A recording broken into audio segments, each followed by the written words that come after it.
Bismillahirrahmanirrahim. Yang pertama yang kami hormati, yang kami muliakan, kepada segenap pengurus, direktur dan seluruh asatidzah.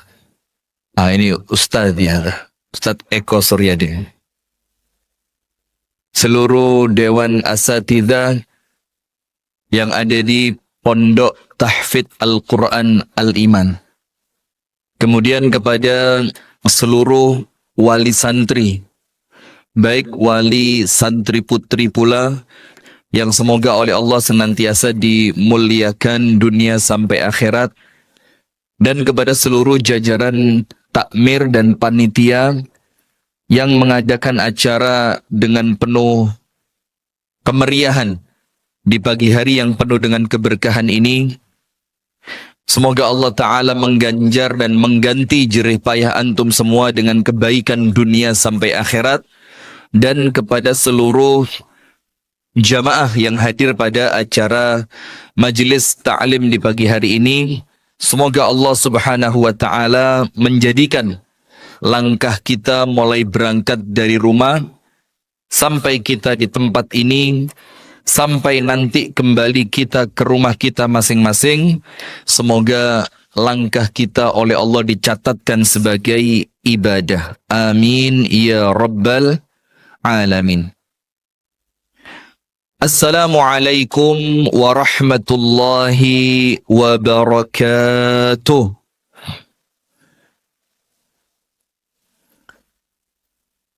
Bismillahirrahmanirrahim. Alhamdulillahi rabbil alamin. Assalatu wassalamu ala sayyidina wa maulana Muhammadin wa ala alihi wa sahbihi ajma'in. A'udzu billahi minasy syaithanir rajim. Ya ayyuhalladzina amanu taqullaha haqqa tuqatih wa la tamutunna illa wa antum muslimun.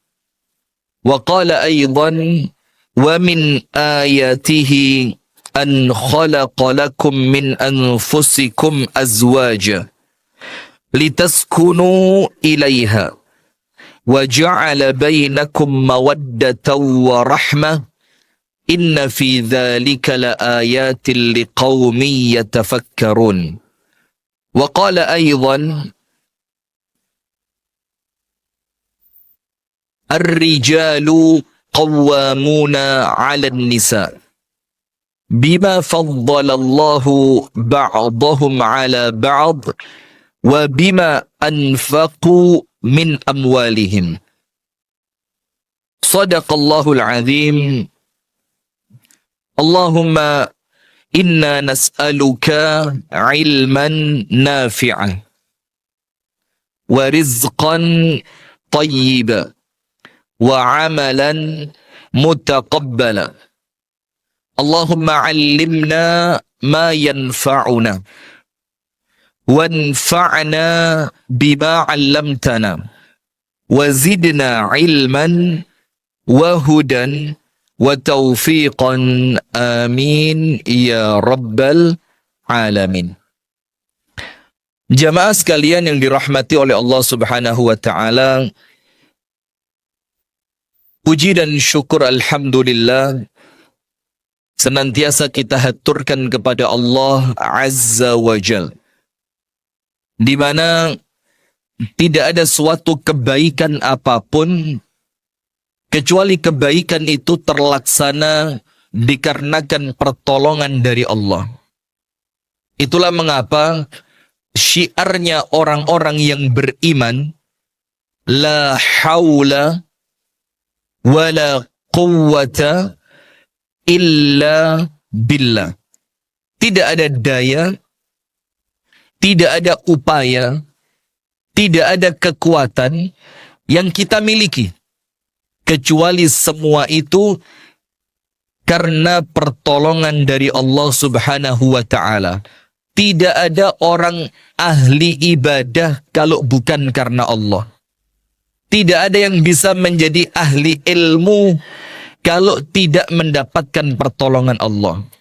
Tidak ada orang yang setelah bermaksiat dia mampu bertaubat kalau bukan karena Allah memberikan ilham dan pertolongan kepadanya. Maka dengan itu, ada satu penafsiran Al-Quran yang kemudian cukup menarik. Ketika Allah Ta'ala menyampaikan di dalam Al-Quran di dalam 2 ayat. Yang pertama, وَمَا تَوْفِيقِ إِلَّا بِاللَّهِ. Tidak ada kemampuan yang aku miliki, kecuali kemampuan itu semuanya pemberian dari Allah. Yang Allah pilih kita untuk mendapatkannya, bahkan sebelum kita memintanya kepada Allah. Sehingga dari situ setiap kita mampu ibadah, kita mampu puasa, sholat, zakat, ngaji, haji, umroh, hafal Quran, bisa menyekolahkan anaknya di pondok tahfidz Al-Quran, sampai anaknya sukses menjadi hafiz Al-Quran, itu semuanya bukan karena kita, tapi murni nikmat yang Allah karuniakan. Dan yang lebih menarik dari itu, ada ayat yang nampaknya secara penafsiran tidak nyambung. Tapi ternyata secara eksplisit mengartikan itu. Apa ayatnya? وَمَا رَمَيْتَ إِذْ رَمَيْتَ وَلَكِنَّ اللَّهَ رَمَى. Ini ayat tentang perjuangan orang-orang beriman. Ketika di zaman An-Nabi SAW ada peperangan, itu selain membesarkan semangatnya orang beriman, Allah menyampaikan kepada mereka, tidaklah kamu melemparkan. Melempar itu ya bisa tombak, bisa anak panah, atau dalam artian mengayunkan pedang. Wa ma ramaita idh ramaita. Ketika kamu melemparkan senjatamu, itu bukan dirimu, kata Allah. Walakinnallaha rama. Tapi yang melemparkannya, yang mengayunkannya, yang menetapkannya pada sasaran, siapa? Allah. Nah, termasuk kita sekarang. Maka duduknya kita di majelis taklim bukan karena kita mau. Bukan karena kita mampu. Tapi karena kita dipilih oleh Allah untuk memperpendek jarak menuju surga. Karena Rasulullah SAW bersabda, Man salaka tariqan yaltamisu fihi ilman sahalallahu lahu bihi tariqan ilal jannah. Orang yang meniti jalan untuk menuju majelis ilmu, maka dia sedang memulai perjalanannya menuju surga. Sehingga nanti ketika kita meninggal dunia, jarak antara kita dengan surga itu sisa cuma sedikit aja. Kenapa? Karena kita sudah mulai perjalanan itu semenjak kita di dunia. Bagaimana memulainya? Dengan melangkahkan kaki kita menuju majelis ilmu. Nah, termasuk rumah ini. Kalau kepingin rumahnya betul-betul menjadi surga, maka rumah itu penghuninya harus ahli ilmu. Nah, tapi nanti. Kemudian berikutnya, salawat beriring salam semoga tercurahkan kepada uswah kita, suri tauladan kita dan kekasih kita bersama, Nabi besar, Nabi agung, An-Nabi Muhammad sallallahu alaihi wasallam. Beserta seluruh keluarganya, beserta seluruh istrinya, beserta seluruh sahabatnya, istrinya, kerabatnya, dan seluruh di antara umat dan pengikutnya yang senantiasa setia menjalankan sunnah, menjalankan tuntunan, dan menjalankan ajarannya ila yaumil qiyamah. Hadirin sekalian, rumahku, abang, saya tidak ikut bikin judul ini. Ini saya rasa kreativitas panitia saja. Sampai saya kalau baca judul harus buka ini dulu. Kukira rumahku, surgaku, ternyata nerakaku. Na'udzubillah min dzalik. Begini hadirin, ada jargon besar. Ini bukan hadis, bukan hadis. Tapi kalimat ini muncul Dikarenakan indahnya rumah tangga Nabi besar Muhammad sallallahu alaihi wasallam. Sampai muncul jargonnya itu baiti jannati. Rumahku adalah syurgaku. Capek di luar, pulang ke rumah seneng. Penat di luar karena pekerjaan, balik ke rumah bahagia. Disakiti oleh orang lain di luar rumah, balik ke rumah dimuliakan. Maka saya pernah dapat satu video. Itu zaman sebelum WhatsApp dulu, zaman masih Facebook. Ada tag-tagan Facebook itu. Itu video tukang cleaning service, jadi tukang bersih-bersih. Yaitu nyapu di pinggir jalan, kemudian apa? Masukkan sampahnya ke tempat sampah, kemudian dibuang gitu kan. Terus di video tadi, ada seorang laki-laki naik mobil mewah. Dia membuang sisa makanannya ke pinggir jalan, dibuangnya sembarangan. Terus sama si tukang sampah tadi, bukan tukang sampah ya, tukang kebersihan. Yang buang sampah namanya tukang sampah ya. Sama petugas kebersihan tadi, disapu, dimasukkan tempat sampah. Yang punya mobil, kalau bahasa Jawa Timurnya jarak. Ngerti jarak ya? Apa jarak itu? Apa jarak itu? Menyengaja, ya menyengaja. Jadi memang sengaja dia nantang. Buang lagi. Sama petugas kebersihannya dimasukin lagi. Sampai berulang kali, akhirnya keluar dari lisannya pemilik mobil itu kalimat yang merendahkan tukang sapu itu. Sudah, tukang sapu itu kemudian di videonya itu ngelus dodo. Maksudnya kok ngene era muridku gitu loh. Nah, ketika itu selesai video tadi, dia mau pulang ke rumahnya. Dia beli buah-buahan untuk anak-anaknya di rumah. Ketika dia sampai di rumah, itu anak-anaknya dia yang masih kecil-kecil itu berlarian menuju bapaknya. Ternyata bapak yang di luar rumah tadi dihina sama orang, itu di rumahnya begitu dimuliakan sama anak-anaknya. Nah terus kemudian setelah bapaknya datang bawa buah, dia cuci tangan, dia bersihkan badannya, dia makan bareng sama anak-anak dan istrinya. Terus setelah video itu selesai, ada tulisannya, jangan merendahkan siapapun yang Anda temui di luar rumah. Karena di rumahnya, dia orang yang sangat dihargai dan ditunggu kedatangannya. Nah jadi kisah-kisah seperti itu hadirin, ini yang kemudian muncul dari jargon tadi. Baiti jannati, rumahku adalah syurgaku. Mungkin Anda di luar rumah, tidak direken sama orang. Anda mungkin dilihat, kerjamu apa sih? Duitmu berapa sih?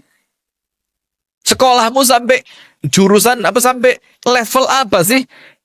Tapi ketika dia pulang ke rumah, kalau dia ketemu anak-anaknya, itu anak-anaknya ting gemandul. Apa ting gemandul itu? Apa ayo? Hah? Masuk diartikan Allahu Somad ini. Ting gemandul itu anak begitu rindu sama bapaknya, dia diciumin sama anak-anaknya. Bahkan kalau dia tidur mungkin digangguin karena anaknya masih kangen. Itu yang di luar rumah tadi sama orang diremehkan. Nah maka dari situ muncul jargon apa? Baiti jannat. Nah itu harapan kita. Tapi ingat, laisa kullu ma yatamannahu al-mar'u yudrikuhu. Tajrir riyahu bima la tashtahihi sufunu. Tidak semua yang manusia inginkan itu dia dapatkan. Betul apa enggak? Tidak semua yang kita kepingin mesti kita dapat. Angkat tangan, jujur, enggak usah bohong. Termasuk Ustadz Eko juga boleh angkat tangan ini. Siapa yang dulu waktu sebelum nikah kepingin sama akhwat itu tapi nikah sama perempuan lain akhirnya? Angkat tangan. Ayo, sebelum nikah wes ngincer. Ternyata setelah nikah bukan sama yang diincer. Angkat tangan, ibu-ibu juga boleh. Yang ternyata suaminya sekarang tidak yang dia harapkan. Angkat tangan. Gak berani saya yakin ya. Mulai gelut ini. Mulai perang Rusia, Israel Palestina ini, Rusia Ukraina ini.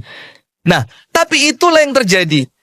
Kita ini kepingin sebelum nikah milihnya yang bagus. Ta'arufnya cukup, Istikharah juga sudah.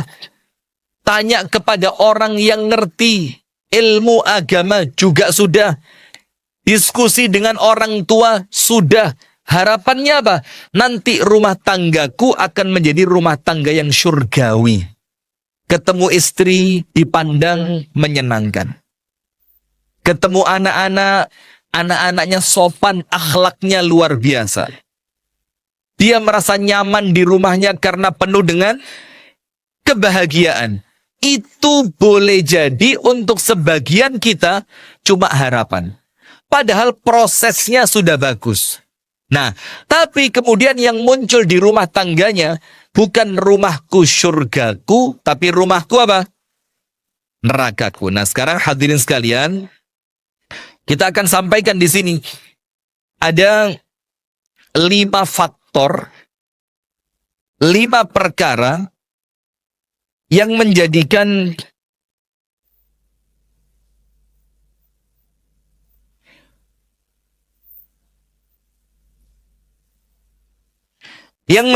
rumah yang awalnya kita harapkan menjadi surga, itu ternyata rumahku adalah nerakaku. Nah, nanti kita sampaikan faktor-faktornya di sini. Tujuannya apa? 5 faktor ini kita hindari.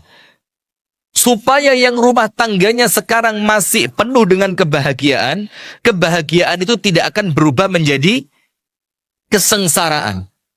Dan kalau yang ternyata rumah tangganya sekarang sedang diuji oleh Allah, insya Allah rumah tangganya segera kembali menjadi baiti jannati. Baik, hadirin sekalian, yang pertama, ini belum faktornya ya, ini mukaddimah tentang rumah tangganya. Yang perlu kita pahami, rumah tangga itu miskomunikasi, misteri. Rumah tangga itu apa? Misteri. Misteri itu apa? Bukan mini seri, mini seri. Misteri itu artinya sesuatu yang terkadang tidak seperti yang kita bayangkan. Harapannya sebelum nikah bakal bahagia. Maka orang-orang yang nikah, kemudian istrinya cuma satu, itu trauma itu. Orang yang nikah, terus istrinya cuma satu, itu trauma.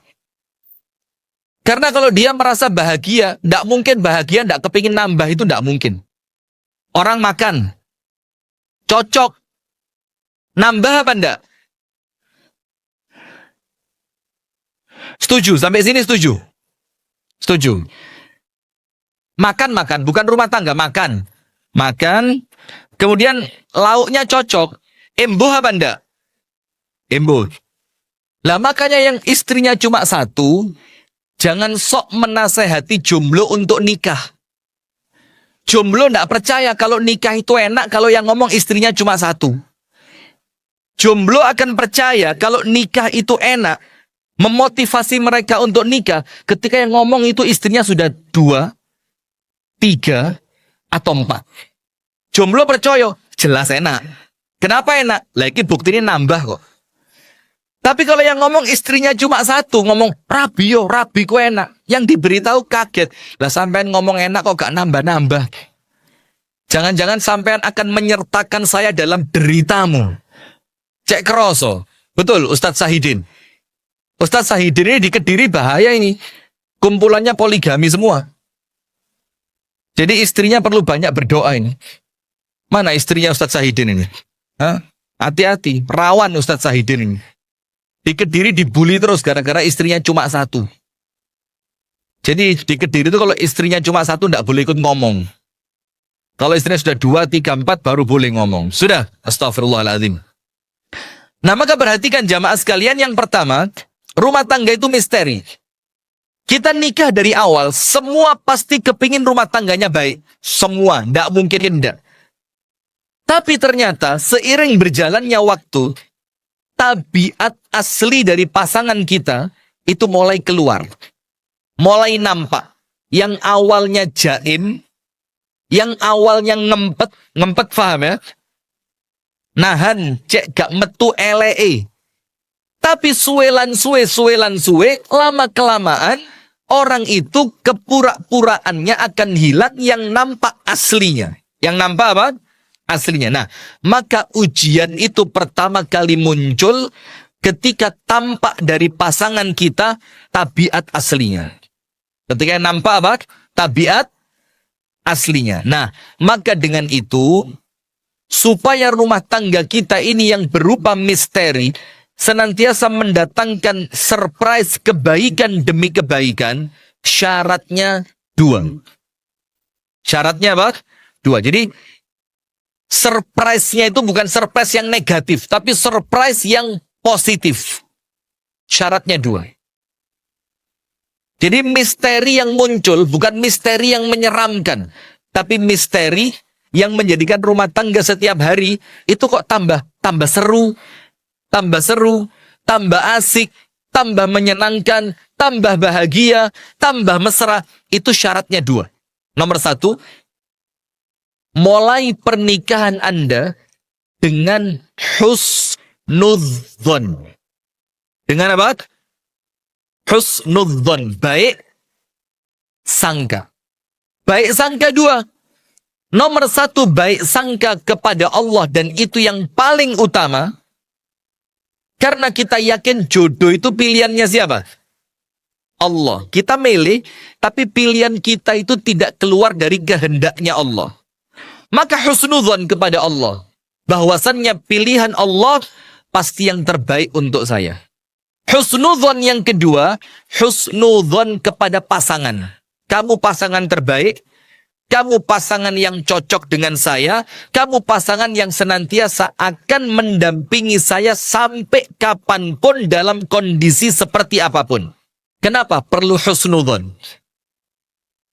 Karena hadisnya antum semua sudah faham. Allah Ta'ala berfirman dalam hadis qudsi, Ana inda dhanni abdi bi. Allah berfirman, aku, kata Allah, sesuai dengan prasangka hambaku. Jadi kalau awal pernikahan panjenengan berprasangka positif, insya Allah yang Allah berikan apa?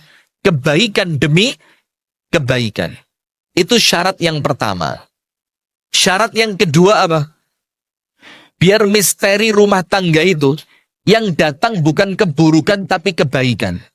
Sing ngageti panjenengan itu bukan kaget yang menjadikan panjenengan sedih, tapi kaget yang menjadikan panjenengan seneng. Loh, ternyata istri saya tidak disangka-sangka pinter masak.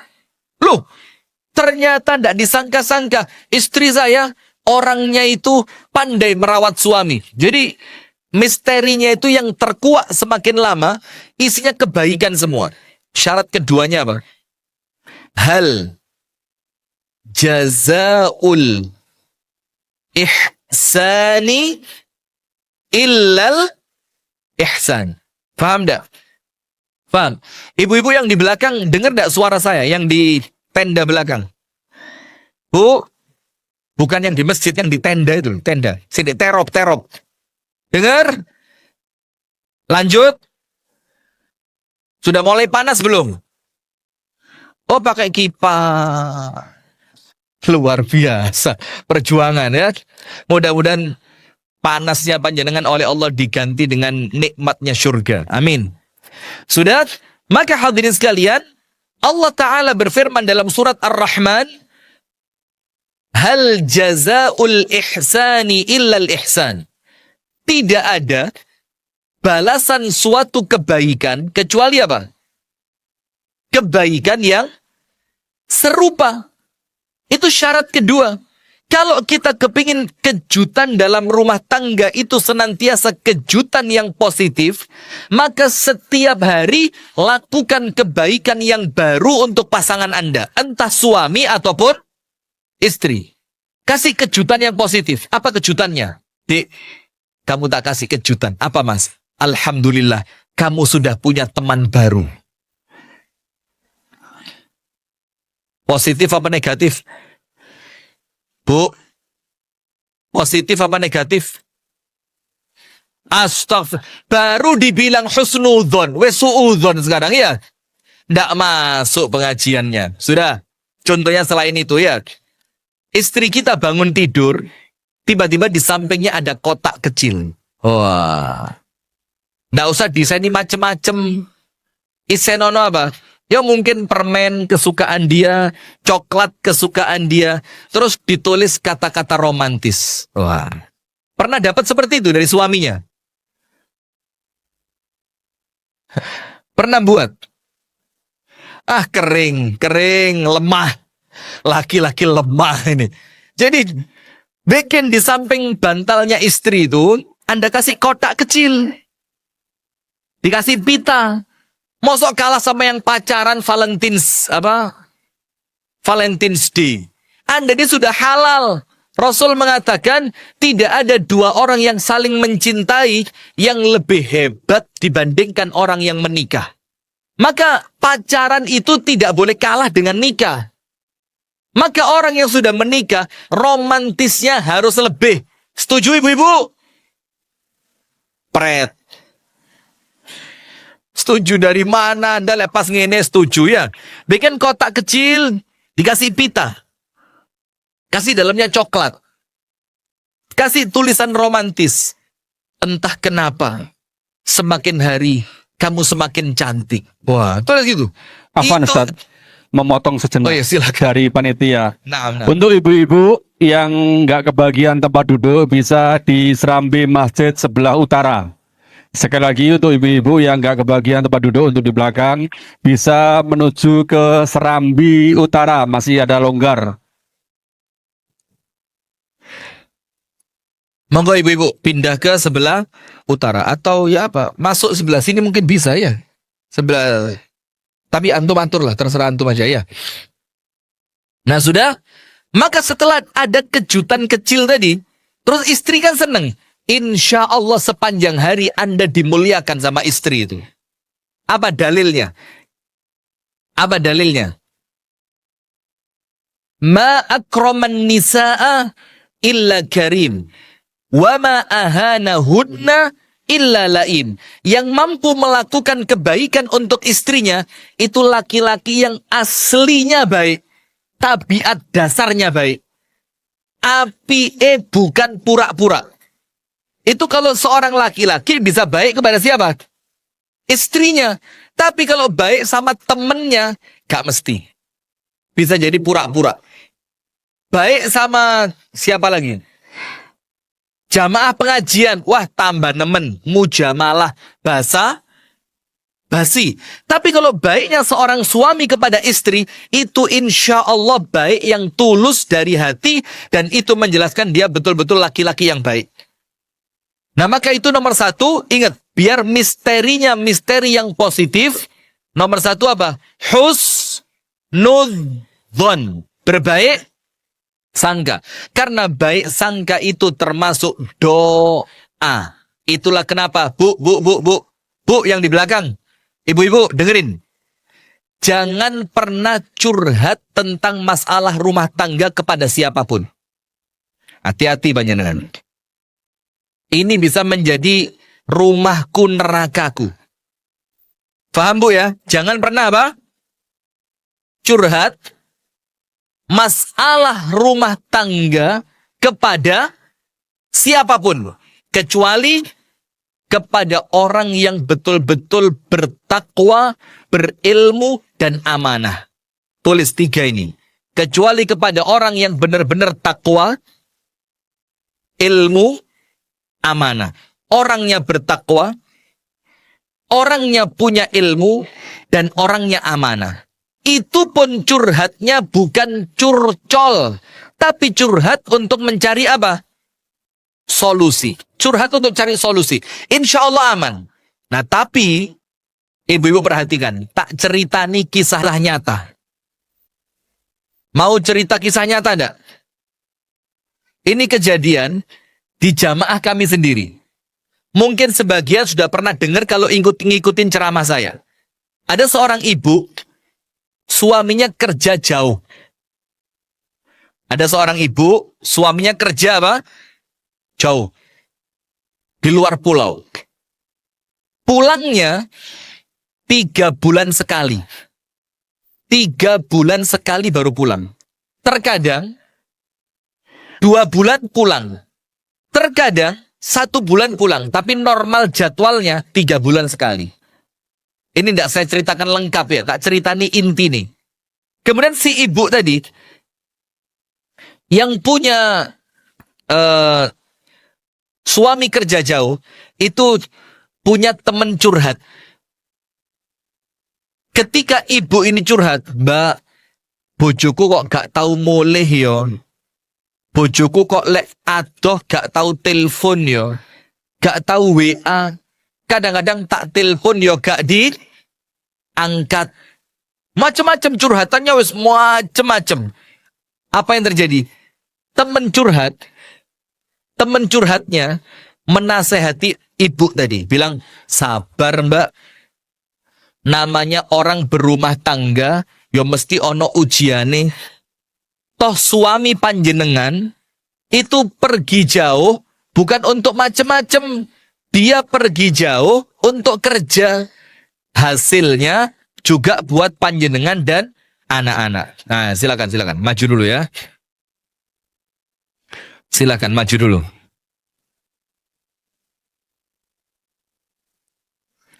Ya, jamaah yang laki-laki maju lagi tidak apa-apa, maju lagi Pak. Dekat sini tidak apa-apa, dekat sini. Terus dekat lagi. Tidak apa, bismillah ya. Saya sudah disuntik rabies sudah. Aman insya Allah. Nah, mau nggak maju aja.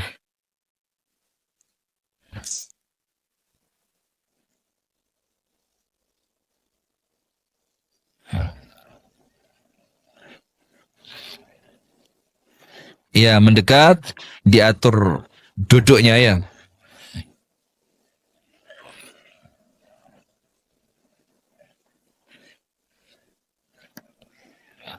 Sudah. Yang gerak badannya aja, mulutnya tidak usah ikut gerak. Sudah, sip. Bismillah. Enggak macam ini.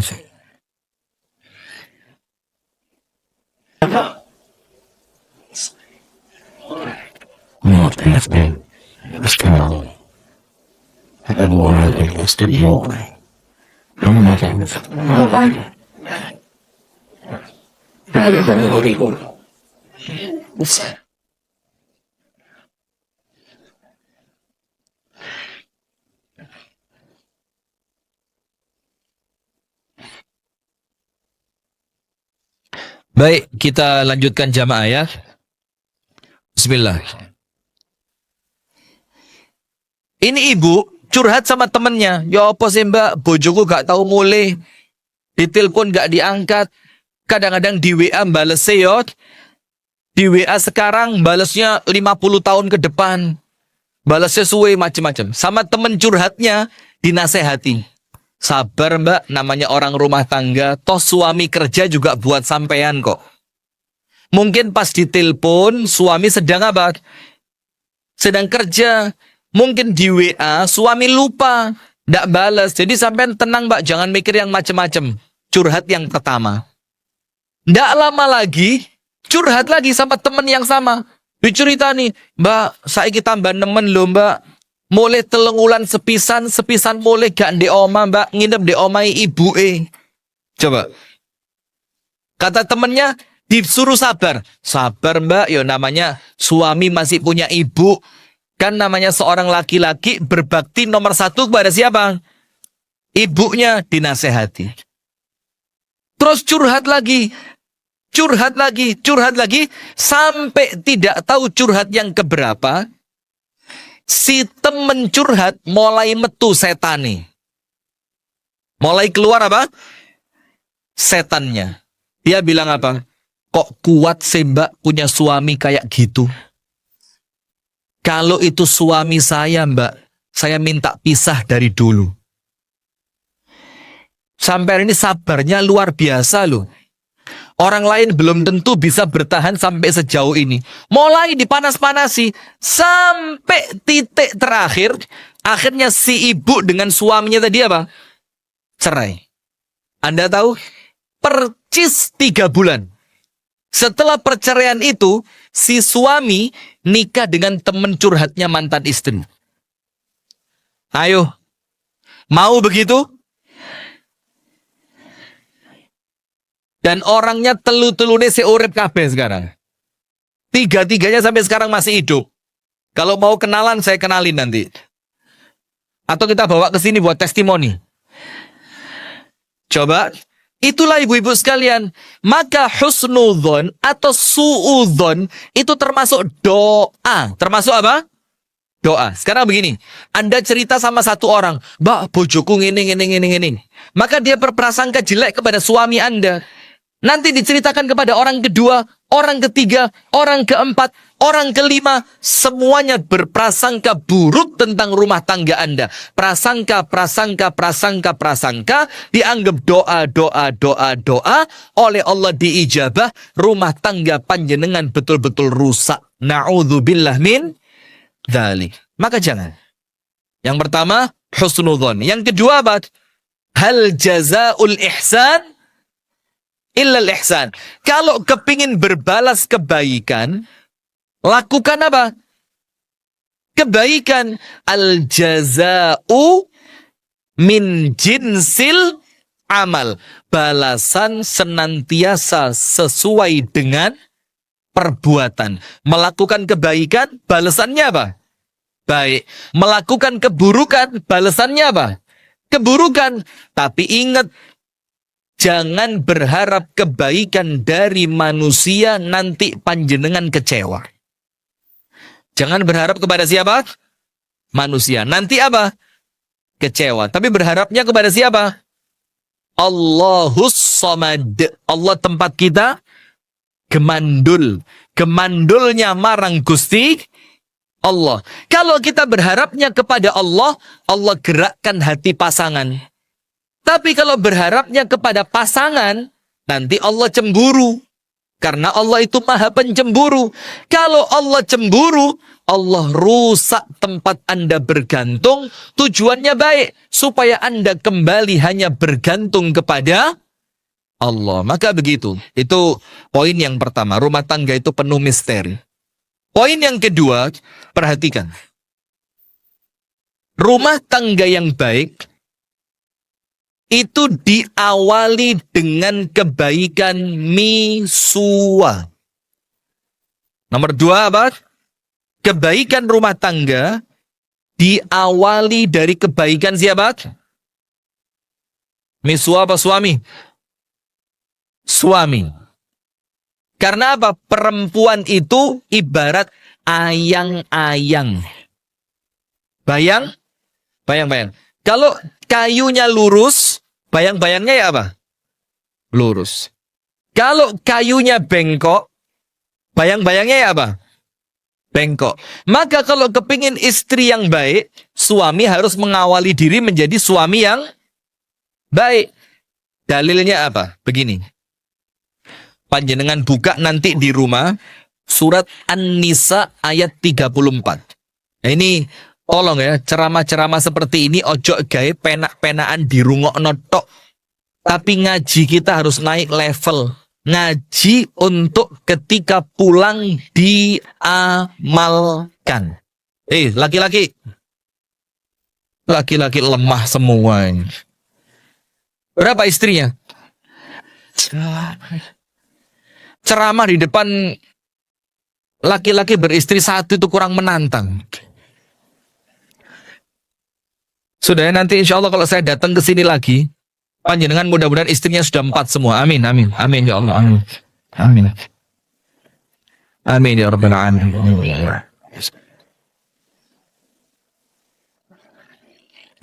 Insya Allah, aminkan Pak G. Allahumma. Jadi istri sekarang doanya harus lebih kuat ini. Tinggal nanti kuat mana doanya di sisi Allah kan. Kalau ternyata kuatan doa suami, saya bulan depan datang panjenengan sudah saya tanya, berapa Pak? Yang lain lagi saya tanya, berapa Pak? Yang lain lagi saya tanya, berapa Pak? Ini baru laki-laki. Sudah.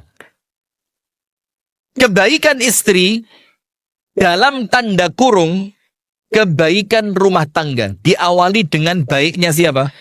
Suami. Maka lihat Bu, di manaqibnya Imam Syafi'i dijelaskan di sana bahwa anak itu mengambil dari orang tuanya itu dua perkara. Yang pertama ilmu dan ibadah. Yang kedua karakter. Karakter itu apa? Tabiat. Ilmu dan ibadah normalnya diambil dari seorang ayah. Maka jangan jadi bapak kalau tidak ngerti ilmu tentang bapak. Nanti panjenengan zolim kepada anaknya. Dan jangan jadi ibu kalau belum ngerti ilmu tentang seorang ibu. Nanti kesian anaknya jadi apa? Jadi korban. Nah maka ilmu dan ibadah itu umumnya lebih besar ilmu itu diambil dari bapak. Dari siapa? Bapak. Sementara karakter, tabiat. Tabiat itu ya karakter, tabiat, perangai. Pejuang, pengecut, nangisan, kendel, licik. Itu namanya tabiat. Itu diambil dari ibunya. Diambil dari siapa? Ibu. Maka kalau ibunya pejuang, anaknya insya Allah pejuang.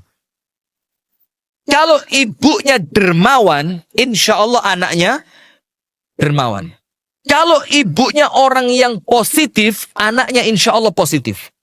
Itu seperti itu. Nah, maka sekarang, kalau rumah tangga ini kepingin baik, itu awalnya dari suami. Jadi kalau ada rusaknya rumah tangga, tidak ada yang patut disalahkan kecuali suami.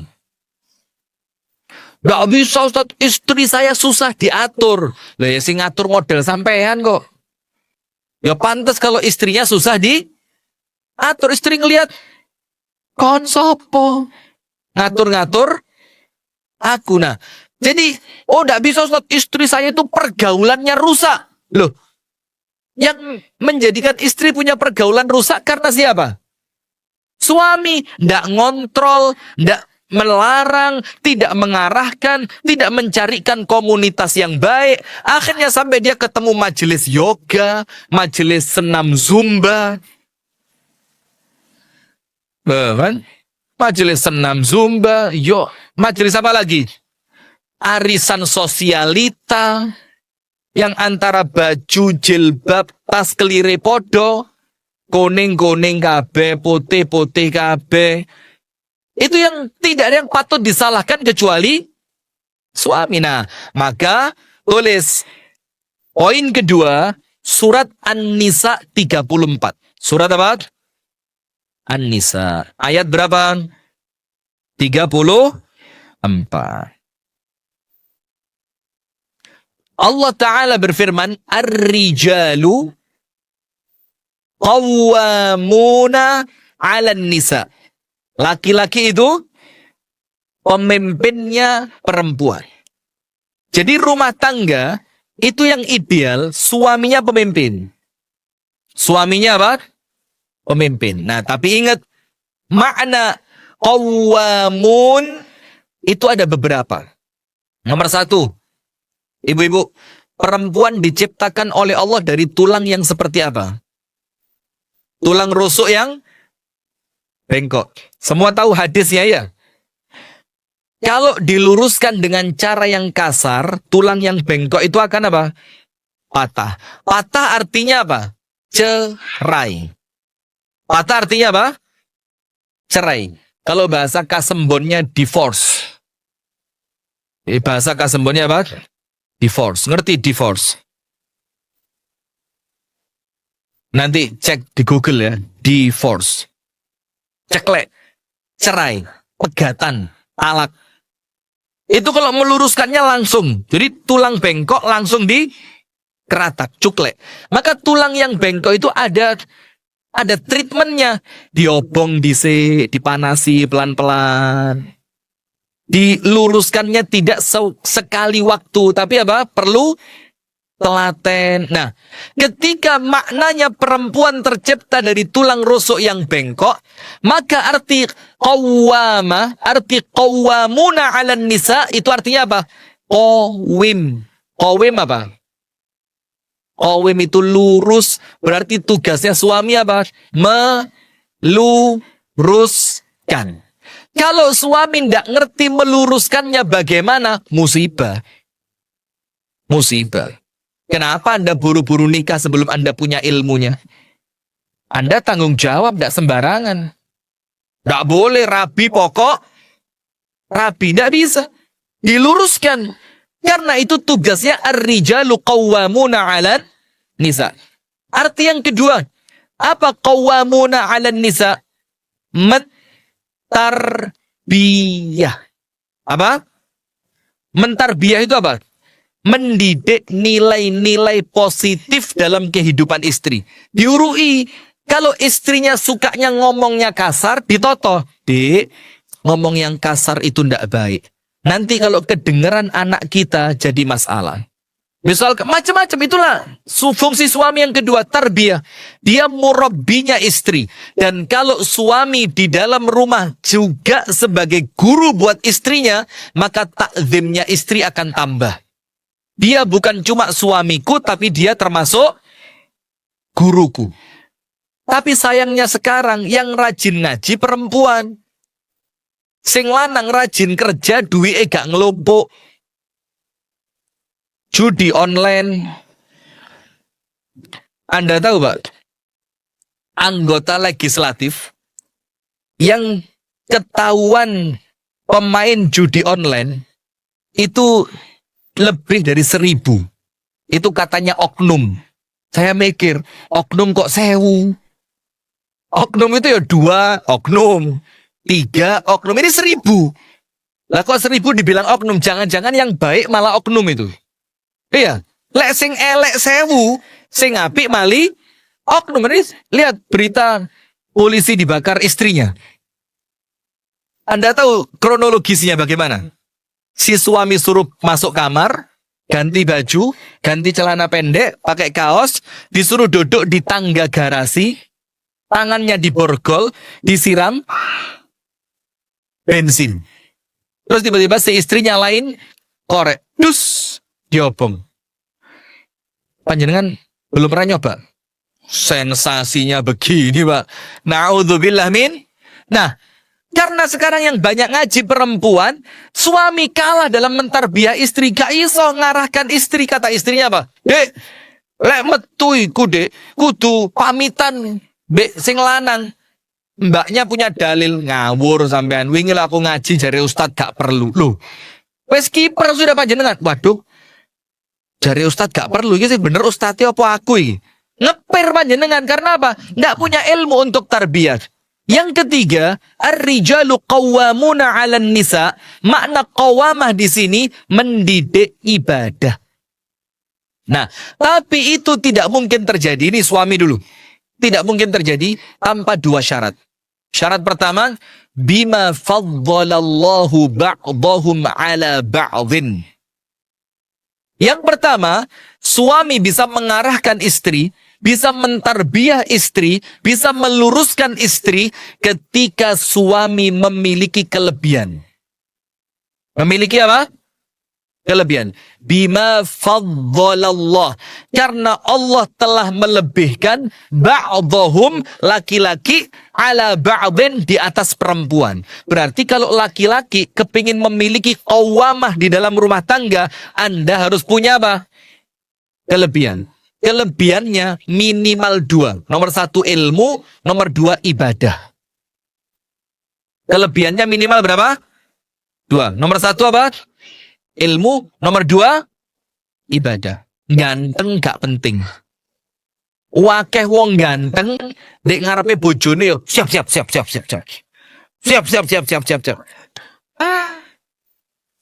Ganteng mumu bazir, Mas. Di depan istri kok mek siap tok. Mas, siap. Apalagi kalau bahasa sudah dipanggil istrinya, Mas, siap salah. Mana Pak seperti tadi? Pak Mul tadi, Pak Mul, mana Pak Mul? Biasa kalau panggilnya itu, Pak, siap salah. Masya Allah. Ini rumah tangga yang sudah kurang sehat ini. Karena apa? Maaf, boleh jadi suami memang tidak punya kelebihan.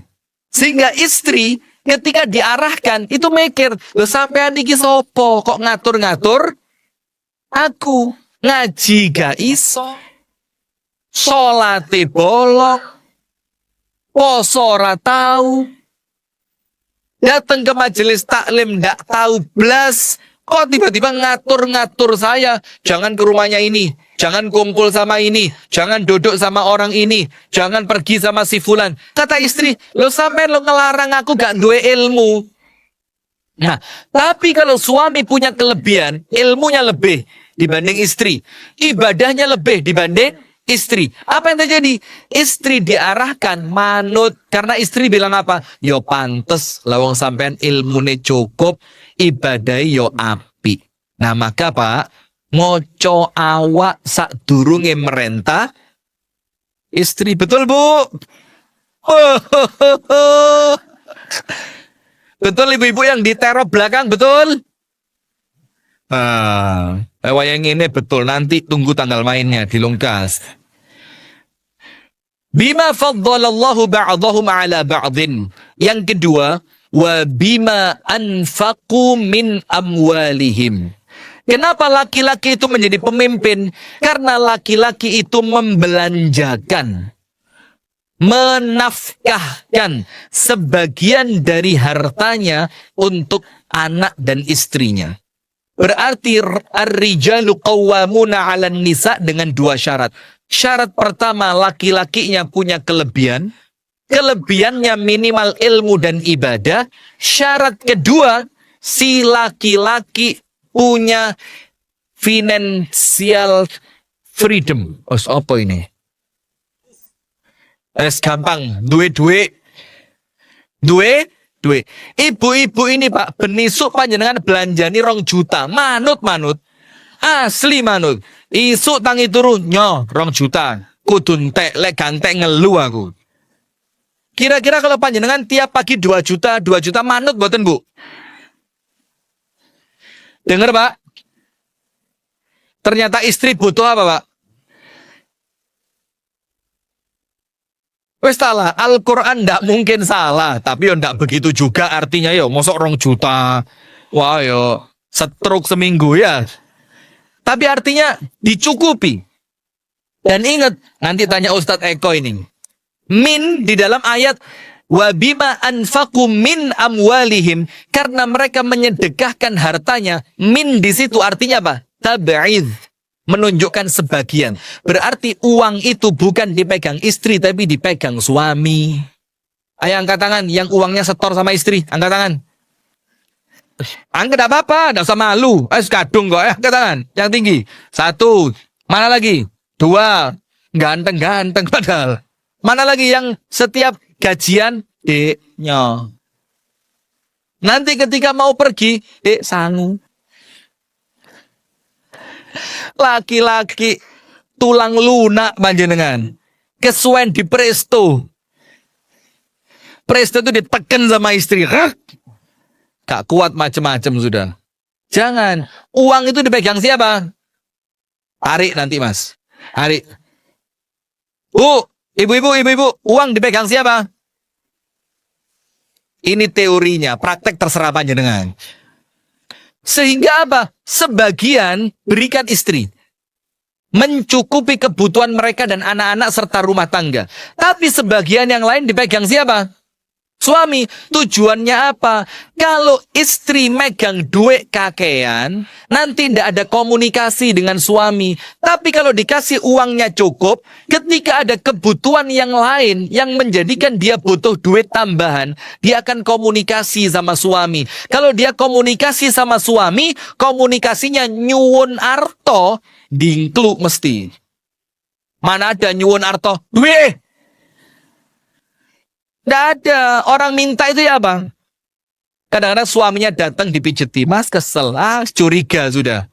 Pokok kalau kita pulang, istri baik, tagihan Shopee. Nanti insya Allah berapa jam ke depan, paket. Situ alamat sudah ya. Nah, tabiatnya orang minta itu tunduk apa ndangak? Nunduk apa ndangak? Itu loh Pak, pentingnya uang dipegang panjenengan itu. Apalagi sekarang ada istilah independent woman.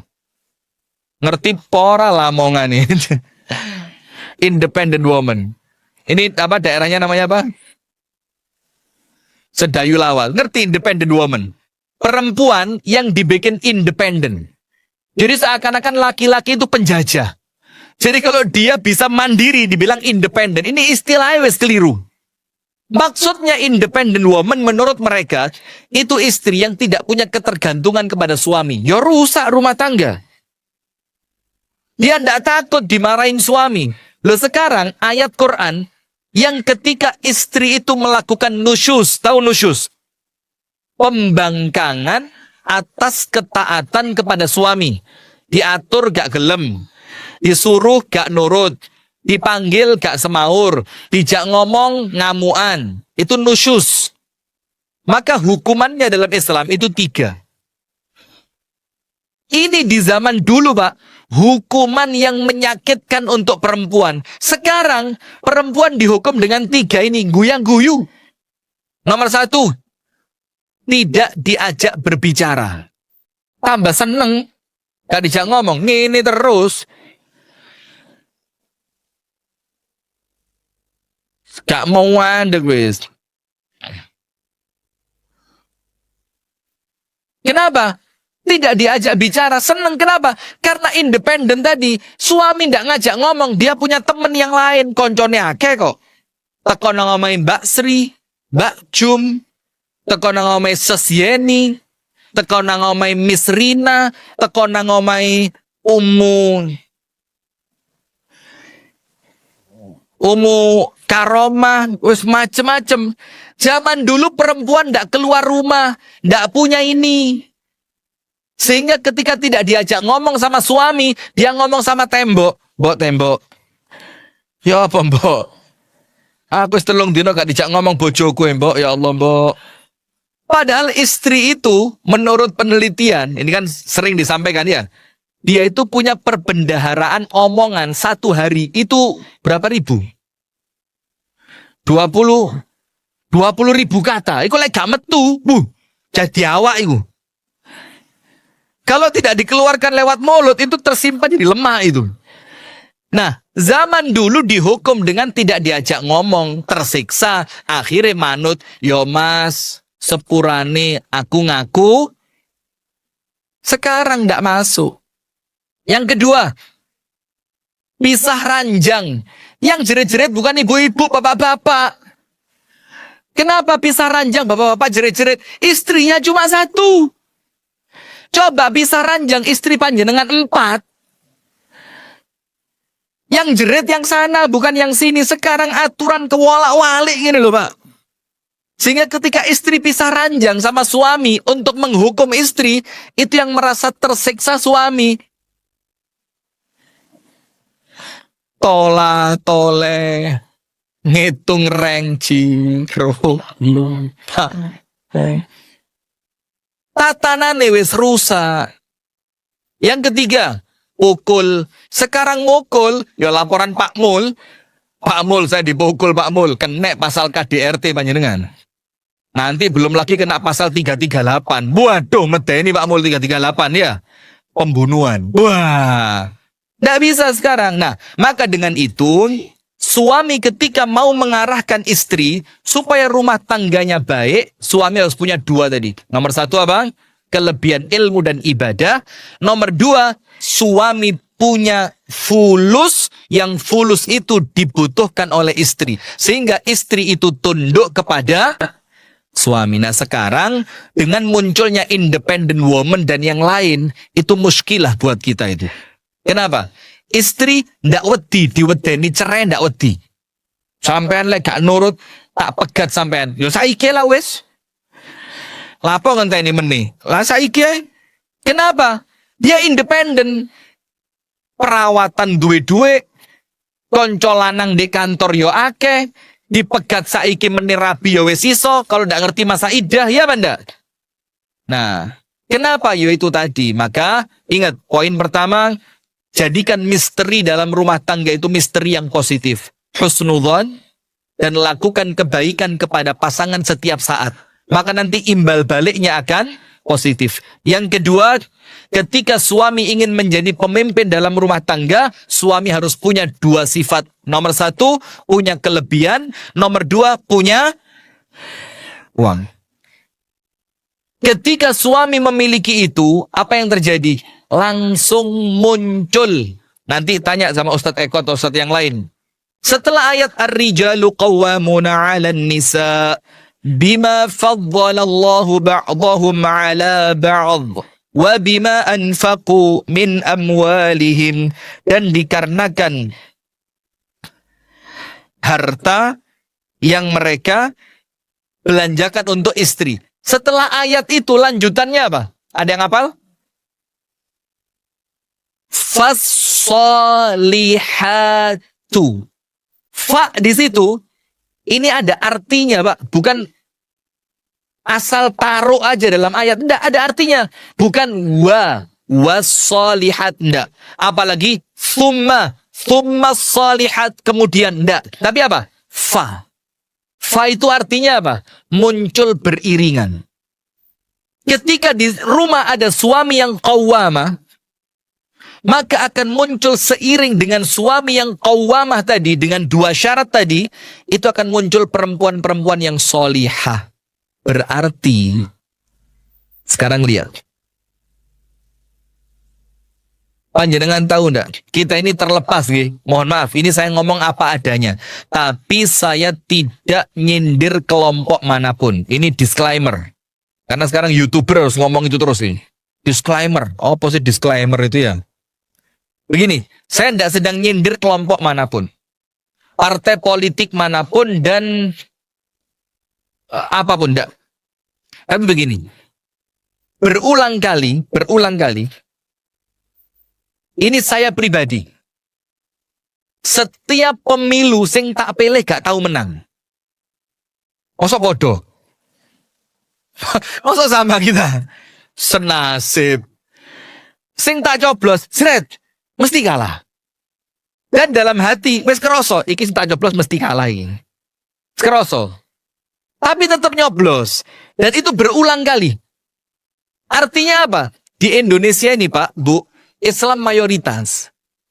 Sekolahan Islam ndak kurang. Pondok pesantren wakeh. Masjid penuh. Majelis taklim banyak. Iya, Banda? Tapi nyari satu calon pemimpin yang betul-betul keluar dari rumah yang islami, tidak ketemu sampai sekarang.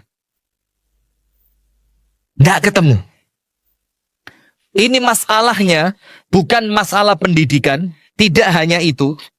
Bukan masalah keberanian, bukan sekedar masalah modal, tapi masalah rumah tangga. Bayangin. Dari rumah tangga itu masalahnya susah dapat pemimpin yang ideal. Apa dalilnya?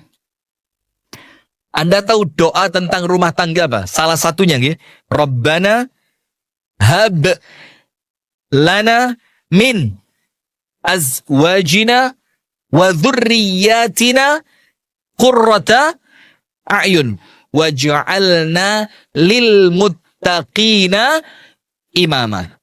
Artinya apa? Rabbana, ya Allah. Hab lana. Ibu-ibu yang di belakang, Bu. Yang diterop. Masih hidup?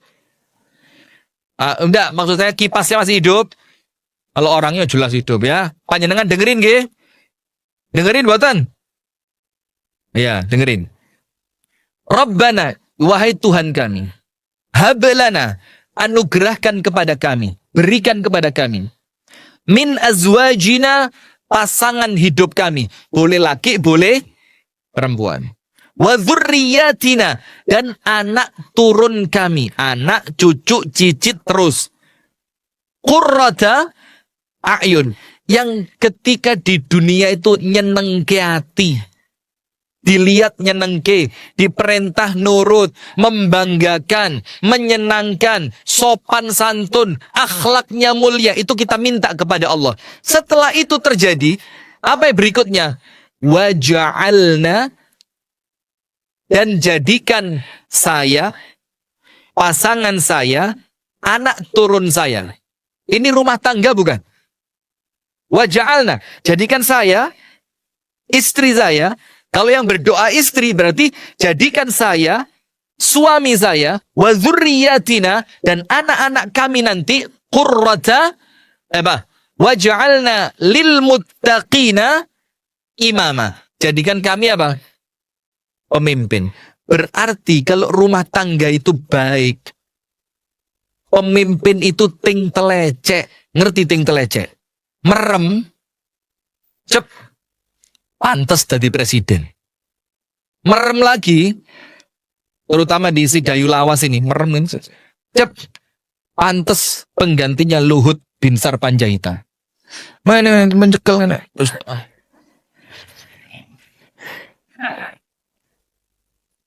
itu tidak bisa dibunyi tit, gitu tidak bisa.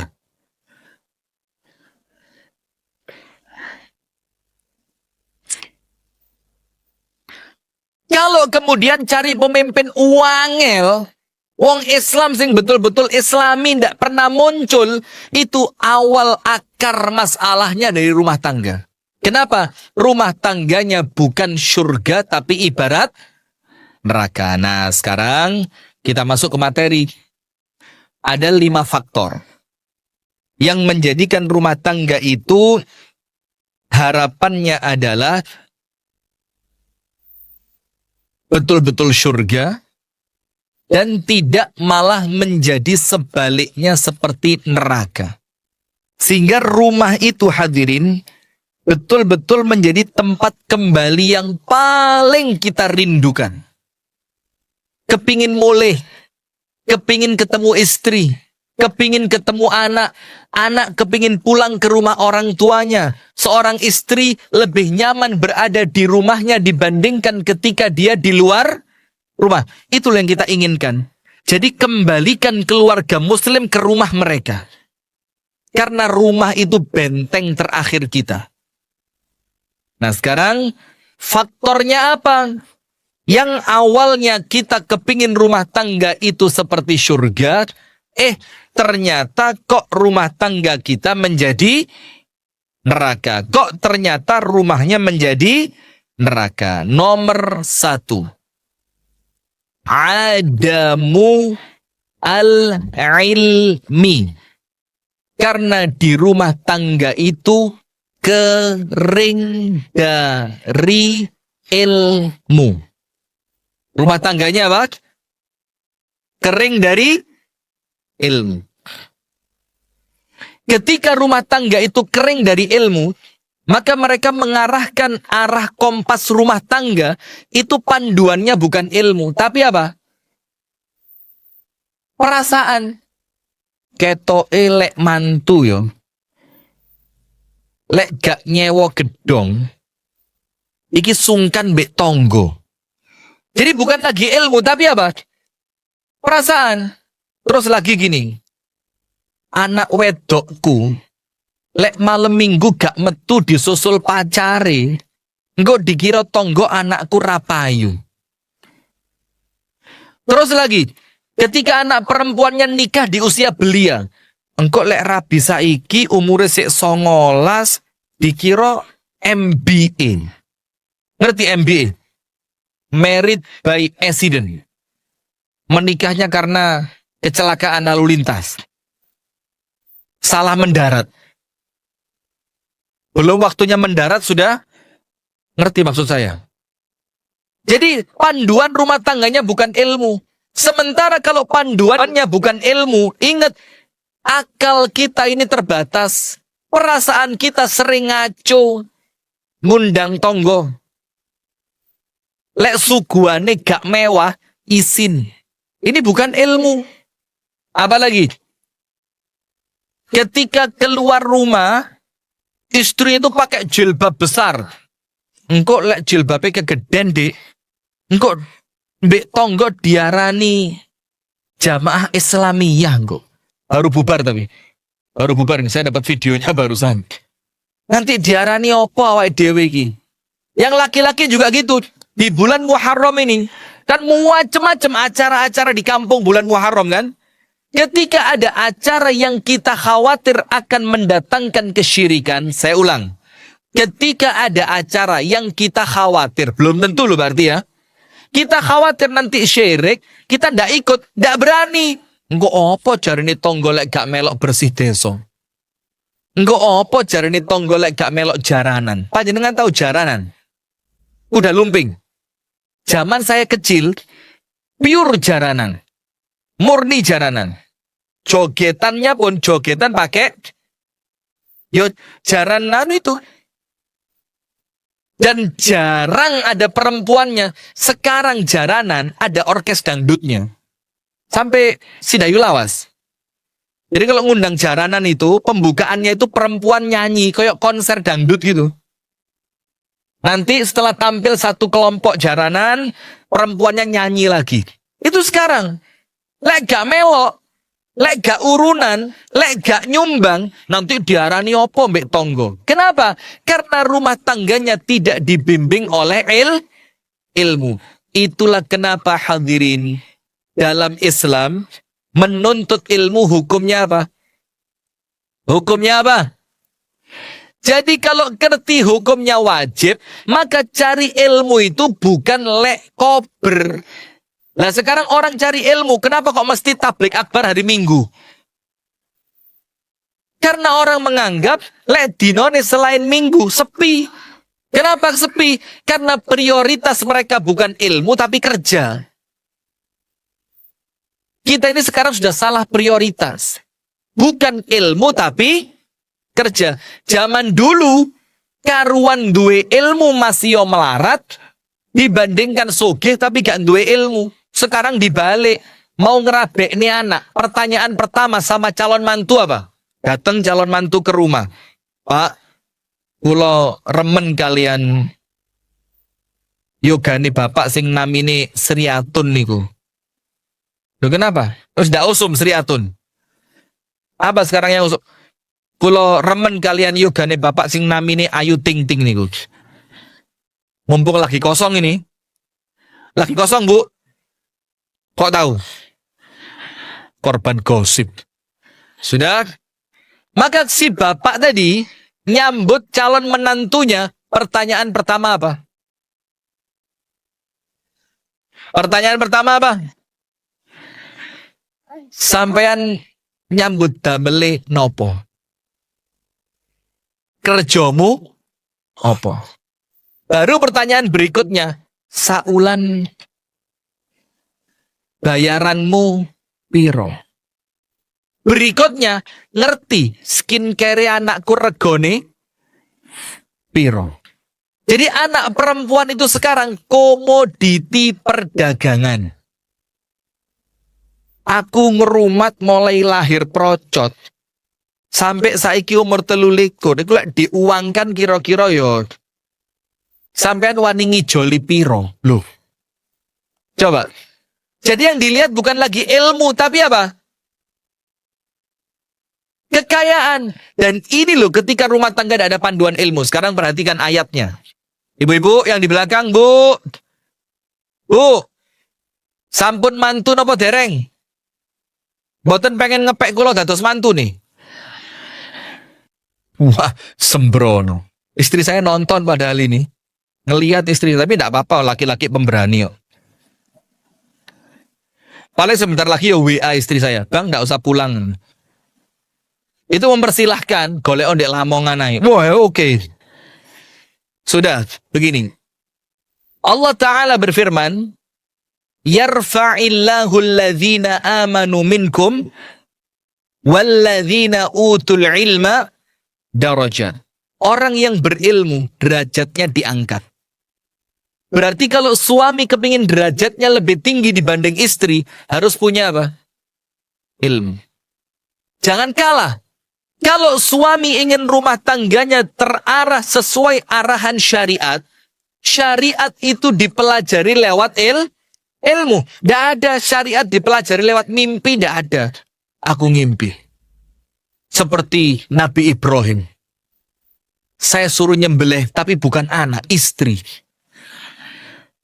Loh panjenengan kok ngimpi ketemu Nabi Ibrahim. Loh, orang cerita bahasa Suryani loh, saya tidak percaya. Inna maqali rahmatan fa Allahumma shillahu. Bahasa Suryani tau. Terus ngomong bahasa semut. Tapi semakin kita ceritakan, mereka semakin viral.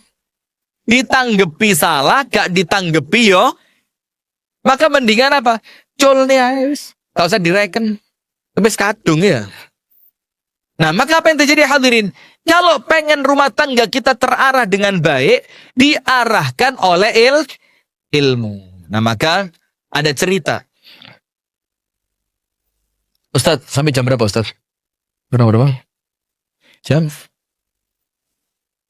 Kurang 5 menit? Ada cerita Sulaiman bin Abdul Malik bin Marwan.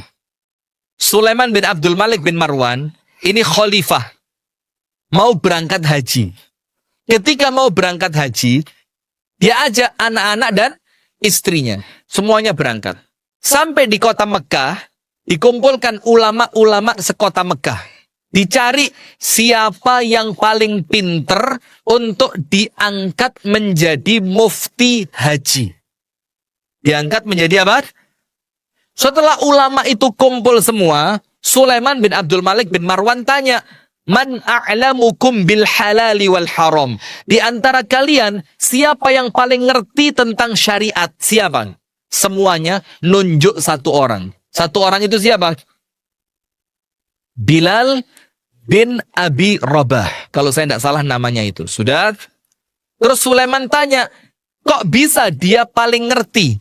Kenapa? Dibilang, innahu warithu ilmi Abdillah ibni Abbas. Karena dia yang mewarisi ilmunya Abdullah bin Abbas. Sudah. Singkat cerita, ini Bilal bin Abi Rabah diangkat. Kok Bilal bin Abi Rabah? Maaf, Atha bin Abi Rabah diangkat jadi mufti haji. Di mana ada perkumpulan jamaah haji, Atha bin Abi Rabah dikasih tenda supaya orang yang mau tanya gampang. Suatu hari, pas hari Arafah, pas hari apa? Pas hari apa? Arafah. Tanggal 10 Muharram, ya. Pas hari Arafah tanggal 10 Muharram. Kalau yang 10 Muharram apa? Hari apa? 10 Muharram itu. Hari puasa, hari Asyura. Hari apa? Asyura. Sudah kumpul. Waktu itu ternyata Sulaiman bin Abdul Malik bin Marwan itu debat sama anaknya. Urusan perkara haji. Terus anaknya ngomong, Pak, ngapain kita berdebat? Mendingan kita tanya. Kan kita punya mufti yang paling pinter tentang agama, ngerti ilmu, kita tanya sama dia. Oke, berangkatlah bapak sama anak tadi ke tendanya Atha bin Abi Rabah, pewarisnya ilmu Abdullah bin Abbas. Ternyata di tendanya Atha itu antrian orang yang tanya itu sampai panjang. Maka khalifah sama anaknya tidak mau antri. Langsung maju, teng teng teng teng teng teng teng, sampai di depannya siapa? Atha bin Abi Rabah. Atha tanya, Man ant? Kamu siapa? Khalifahnya ngomong, saya Sulaiman bin Abdul Malik bin Marwan, khalifahmu. Katanya Atha, loh saya tahu. Maksud saya, Anda datang ke sini sebagai khalifah atau sebagai penanya. Maka Sulaiman bin Abdul Malik bin Marwan bilang, Ana sa'iluka. Saya ini mau tanya sama kamu. Apa katanya Atha? Kalau mau tanya, mundur, balik ke antrian paling belakang, dan panjenengan sama dengan yang lain, panjenengan harus ikut antri dulu sebelum saya jawab pertanyaannya. Coba. Ini faktornya apa? Ilmu. Sudah. Sulaiman bin Abdul Malik bin Marwan nyekel tangannya anaknya. Ditarik ke belakang anaknya. Terus ngomong sama anaknya apa? Ya bunai, utlubil ilm. Nak, kamu harus jadi seperti orang itu. Jangan jadi khalifah seperti bapakmu. Jadilah apa? Seperti orang itu. Bukan itu. Kok pas nunjuknya itu? Ya pokok maksud saya Atha bin Abi Rabah. Kenapa? Karena seumur urip kata bapaknya, saya tidak pernah diperintah siapapun. Dan hari ini, saya diperintah sama dia. Dan saya tidak punya pilihan lain kecuali nurut sama dia. Maka kalau kamu kepingin jadi orang yang mulia, belajarlah apa? Ilmu. Diangkat sama Allah derajatnya. Dan rumah tangga tanpa ilmu mau kemana? Mau kemana? Nggak ngerti anak mau sekolah kemana, bapak mbak ibu eker-ekeran. Hanya urusan anak mau sekolah, eker-ekeran. Yang bapaknya kepingin sekolahan Islam, ibunya kepingin sekolah fashion. Urusan anak mau nikah, eker-ekeran. Kenapa ndak punya ilmu? Nah, maka nomor satu, rumah tangga itu akan menjadi jahanam, menjadi neraka kalau bapaknya, ibunya, anaknya tidak punya ilmu. Kenapa? Ilmu itu ibarat obat. Nabi Muhammad bersabda dalam hadis yang sahih, "Shifa'ul 'i as-su'al." Obat dari penyakit kebodohan itu apa? Bertanya. Kalau bahasa kita, supaya tidak bodoh, yo datang ke majelis ilmu. Supaya rumah tangga itu betul-betul terarah dengan ilmu. Jam sekian, menurut ilmu saya harus ngapain? Kalau suami datang, menurut ilmu apa yang saya lakukan? Ketika duitnya sedang banyak, menurut ilmu apa yang harus saya kerjakan? Maka hati-hati. Ini ustadz-ustadz harus tahu ini. Ada ustadz, tapi ya enggak apa-apa, biasa, salah 1-2 itu normal ya. Tapi akhirnya kesalahannya itu digawe guyon. Siapa yang gawe guyon? Ya konten kreator itu. Lah sekarang sampai Ustadz Eko, kalau baca kitab itu malah tak teliti betul. Ini fathah kasroh apa dhammah ini. Sekarang salah baca kitab itu jadi konten. Ustadz Wahabi. Nggak bisa baca kitab, nggak ngerti nahu, sorop. Maka sekarang kalau beli kitab itu kitab yang ada syakelnya, karuan, larang didik tapi aman. Ya bukan masalah apa, kita khawatir karena kesalahan kecil itu nanti dibesar-besarkan, akhirnya ilmu kita tidak diambil sama orang. Walaupun ya normalnya ustadz ya kudu ngerti gitu kan. Nah sekarang begini, ada satu ustadz akhirnya jadi bahan guyon. Bahkan yang ngeritik itu perempuan yang tidak pakai jilbab. Ngeritik ustadz. Karena ustadz itu ngomong begini, yo tentu kalau difahami dengan baik, sakjane gak salah. Tapi karena ditelan mentah-mentah jadi salah. Ustadznya ngomong begini, jangan ajarin anak kalian menabung. Jadi kata ustadz, anak tidak boleh diurui apa? Nabung.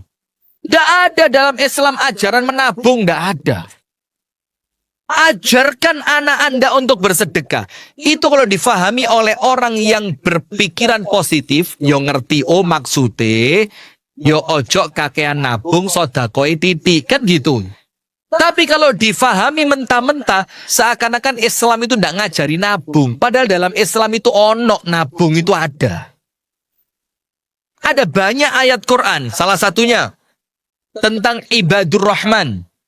Ibadur rahman itu walladzina idza anfaqu lam yusrifu wa lam yaqturu wa kana baina dzalika qawama.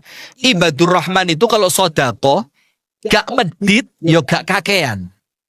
Gak medit yo gak kakean. Artinya apa? Sebagian diapain?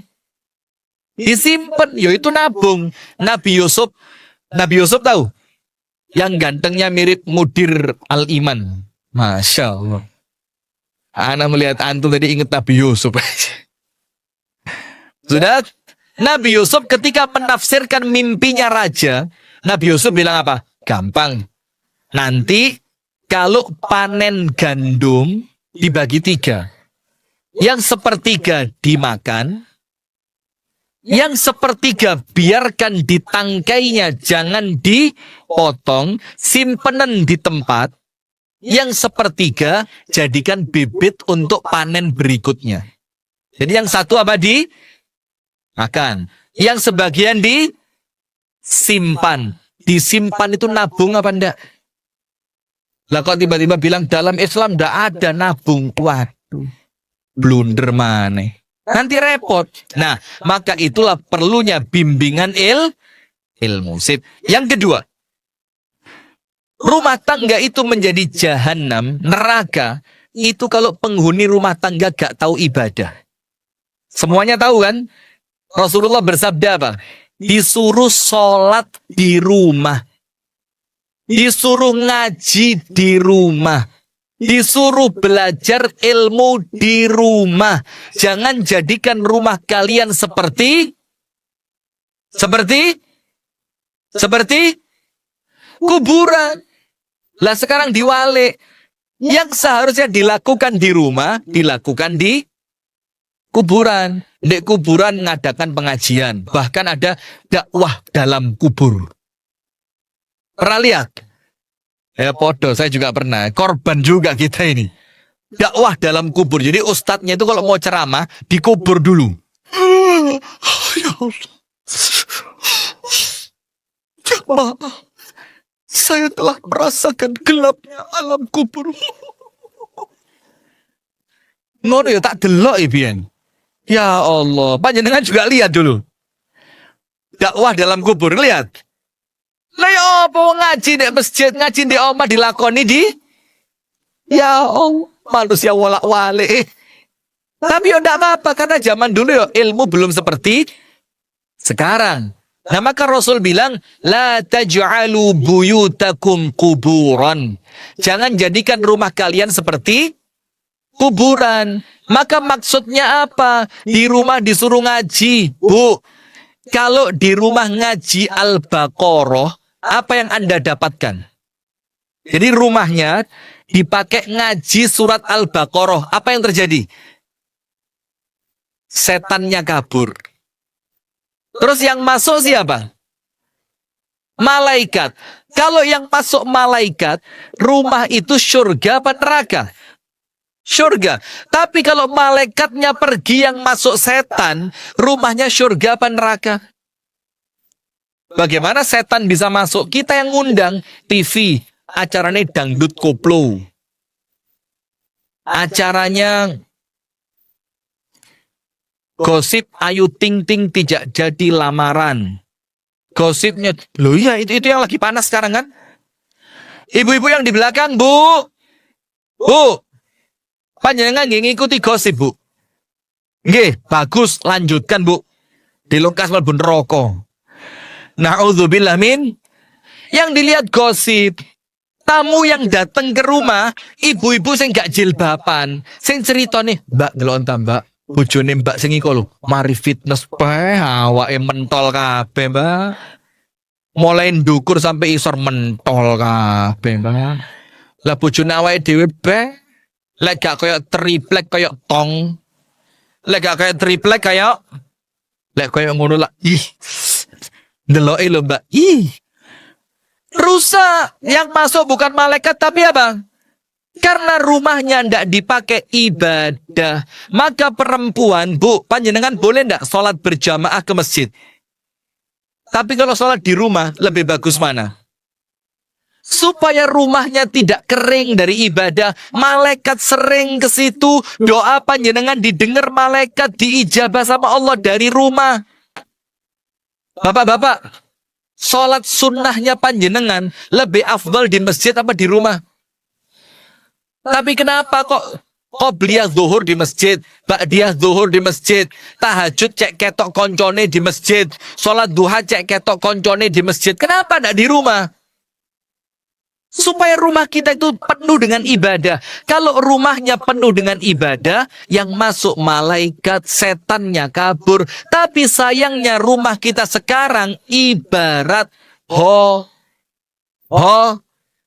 ya sampai hotel tok, enggen turu, enggen hiburan.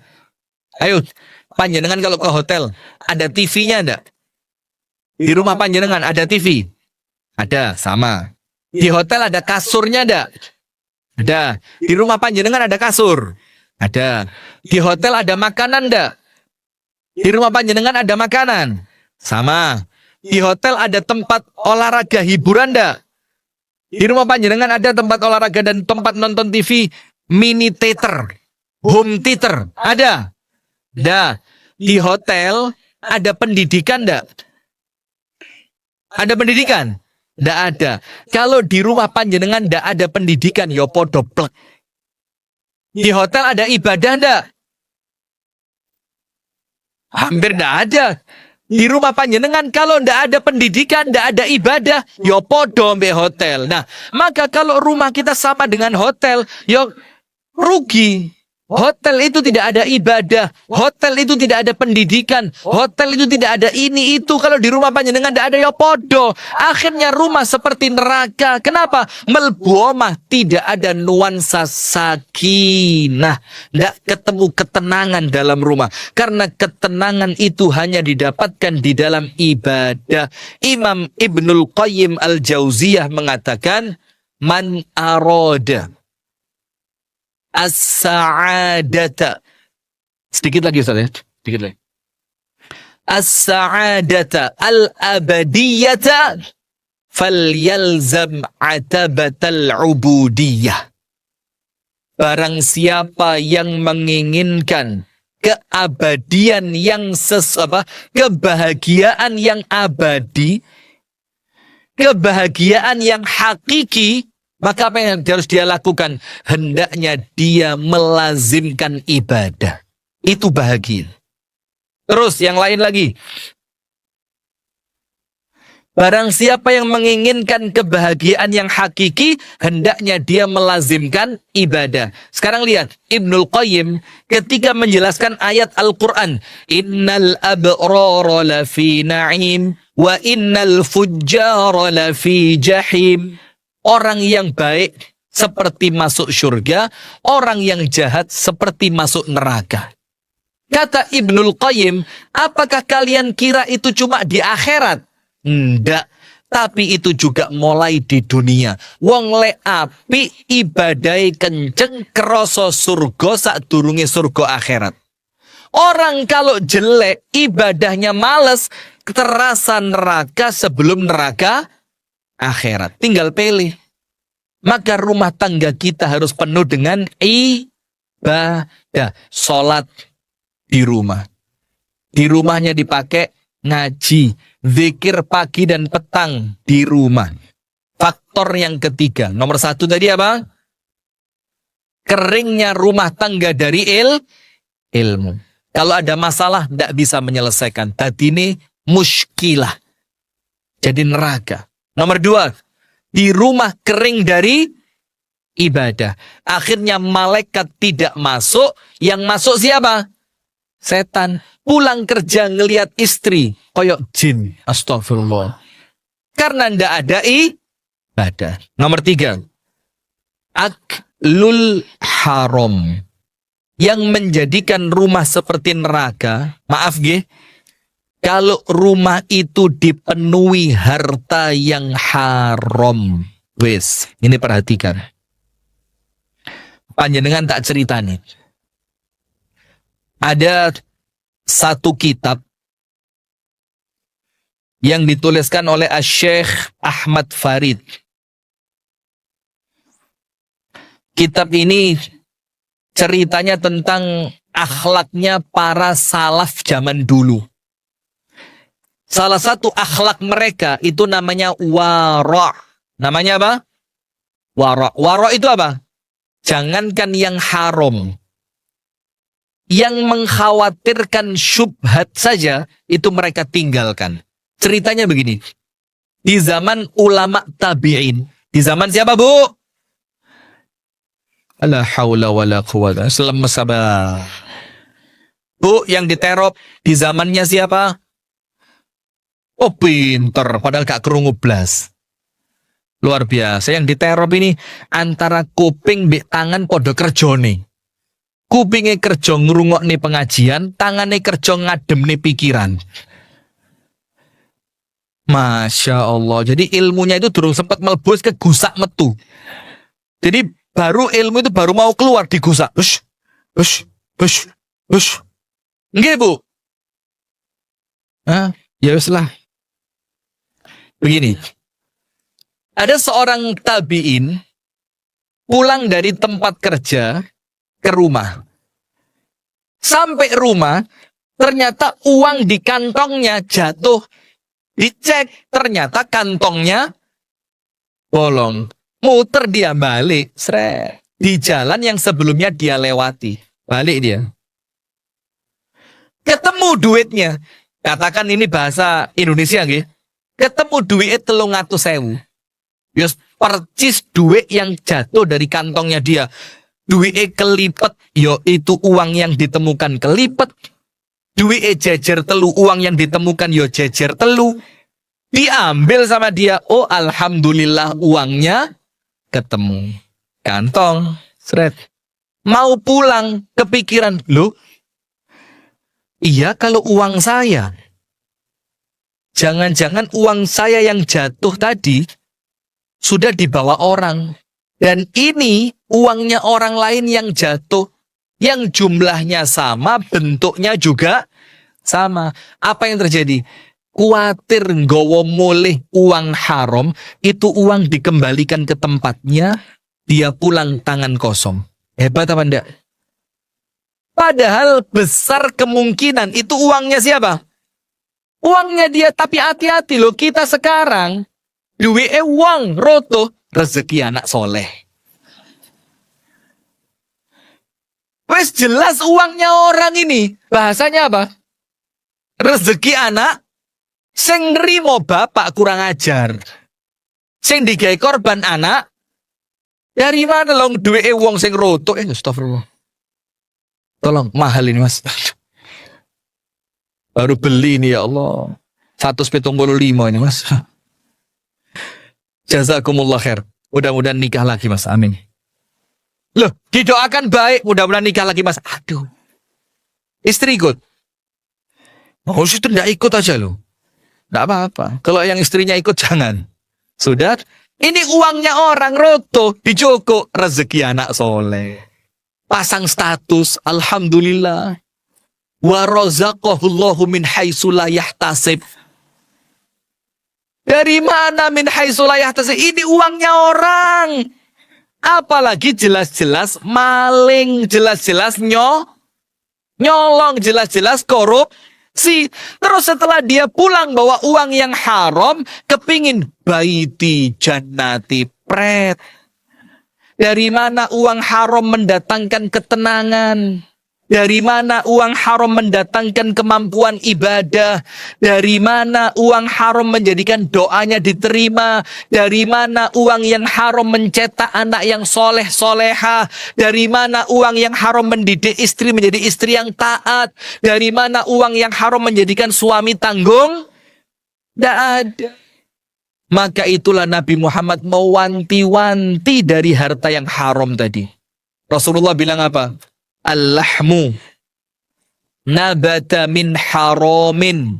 Dalam riwayat yang lain min suhtin an-nar aula bihi. Daging